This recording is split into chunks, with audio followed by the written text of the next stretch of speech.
Uh-huh. All right. Got it. Just got off the phone with the appeals office. They don't want us to do the show. So we're going to do the show. And they can deal with it.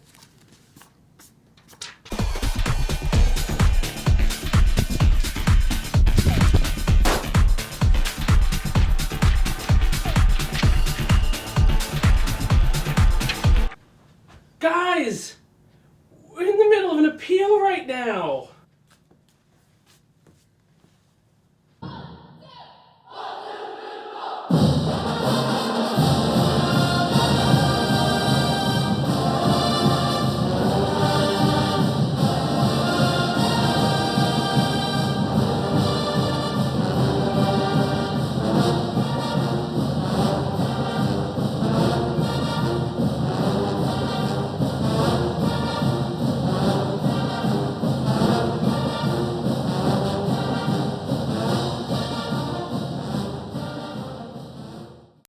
The conference tried to shut us down, but we're on appeal. So we can basically do whatever we want, right, Bill? Sure. Yeah! You know what? Actually, Perry, do you have any highlights you can show? Highlights? Yeah. Yeah, sure.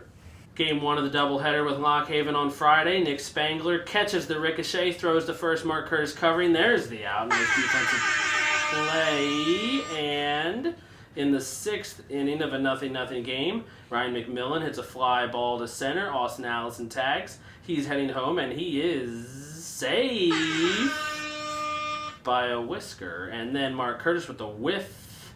He pitches a complete game shutout in Game 1. I'm not sure what that noise was you heard from the highlights, but anyway, they played on Saturday as well at Lock Haven. Gabe Moser, he had a complete game, 3 hits allowed, 5 strikeouts in the game, and Ship is now 11-15 after splitting with Lock Haven, 3-5 overall in the East. We have some other scores as well.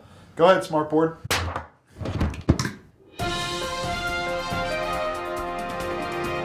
Outdoor track and field began this past weekend in Richmond. On the women's side, Sarah Hunt, 2 NCAA provisional marks in jumps. On the men's side, Caleb Bartlett, his first meet in a year after 2 redshirt seasons, school record in the hammer throw, 189 feet, 10 inches. And Drew Digby, his Raider debut outdoors, the sprinter in the 200 meters, 21.43 seconds. That's a school record as well.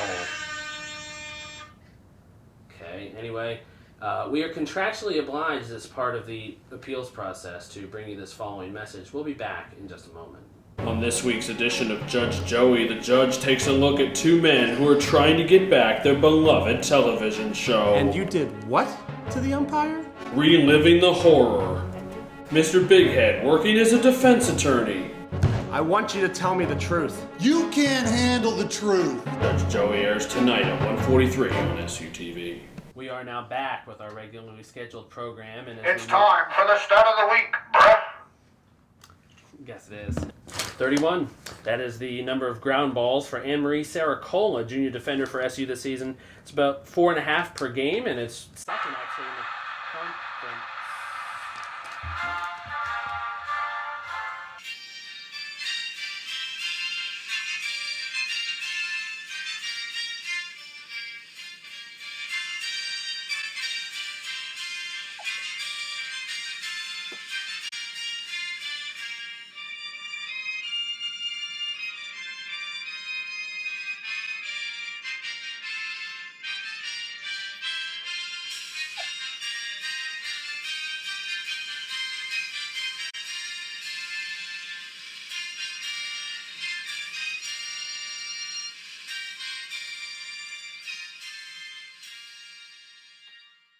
We're here with Mackenzie Magnana and Val Hertz of women's lacrosse, and I'm guessing we aren't doing the goggles thing. No. All right. It's really neat this week. You have 3 home games, 3 conference home games too. Just talk about the opportunity to play again at home, but you know, a chance to sort of get back on track. Yeah, we're all excited to have the home field advantage this week and really use these 3 games to gain our confidence back and improve our standings within our conference. You know, for the 2 of you in this sport, like, you've probably been at it for a while, you know? Could you talk a little bit about sort of how you got into the sport and you know, how long you've been at this sport? Well, I started when I was in 7th grade, and I was just always really fascinated with, I like having the ball in the air. It's a competitive sport that I can tell. Yeah, I mean, I love going for ground balls. I love going for interceptions. It's all really my favorite thing to do. You know? Right?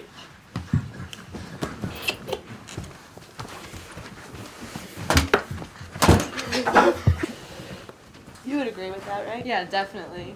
We're all a lot of times on Fridays. We do Fun Friday, and it's all competitive stuff. I love this sport. Time out! Time out!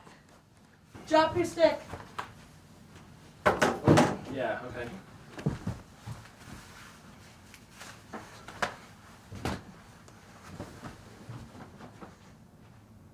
Back from the timeout, there's a fair bit of rules.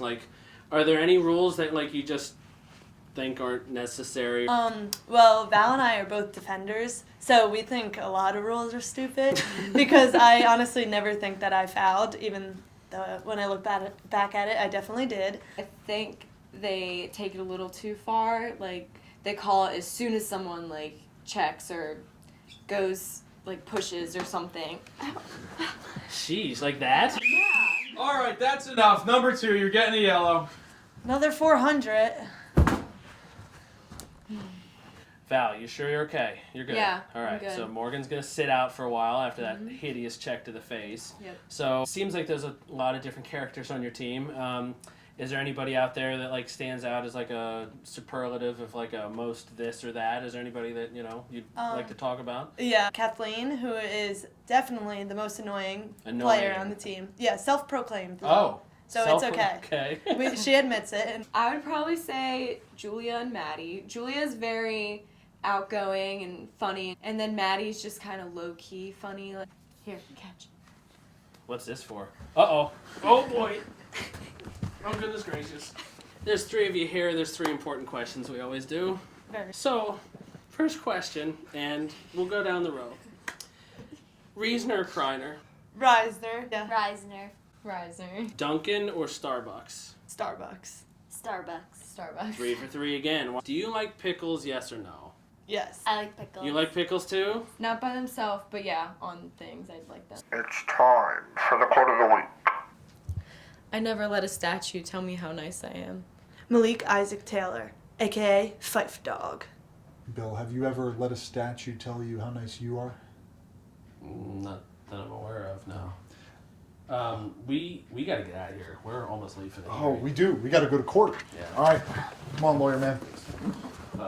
You guys got Oh, the schedule? Yeah. I think They got the schedule. They got it.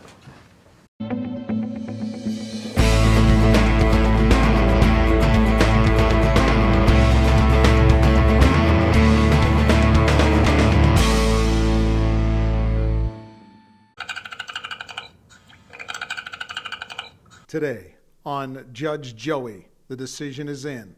Are the suspensions upheld? What has happened with the suspensions? We're going to find out.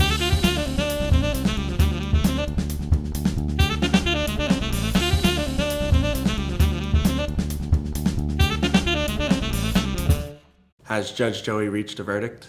Yes, Judge Joey has reached a verdict. Can you please bring Judge Joey his verdict?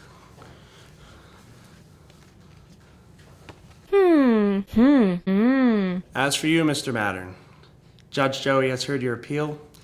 Judge Joey does not know why, but Judge Joey is lifting your suspension. As for you, Mr. Magoo, Judge Joey thinks you are out of line. Judge Joey is disappointed in you.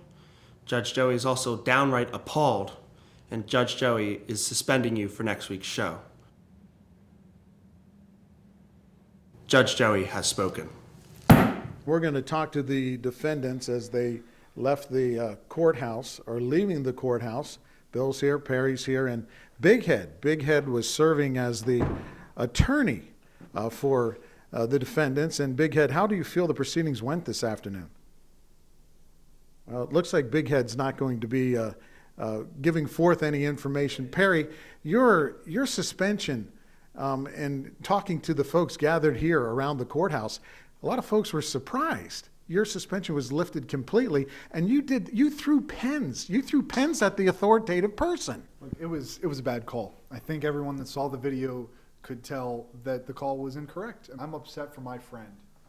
He should be here. Well, he should be here. I think the bottom line is, and a lot of people in the courtroom agreed, you were warned. There was a warning that went out, and I guess the person who really has to heed that warning is the person that's in charge. Yeah, it comes down to the supervising officer, and while I'm not really thrilled at this decision, I have to take full responsibility for this. I have to be in better control of my employees and my big heads and my staff, and it just comes down to me, quite frankly, and I'm gonna have to sit out a week, and I'm gonna try to, help us, our operation out a little bit. No, you don't need to take, get this out of here. Get this. Well, it looks like confrontation again. Confrontation You again. need to go too.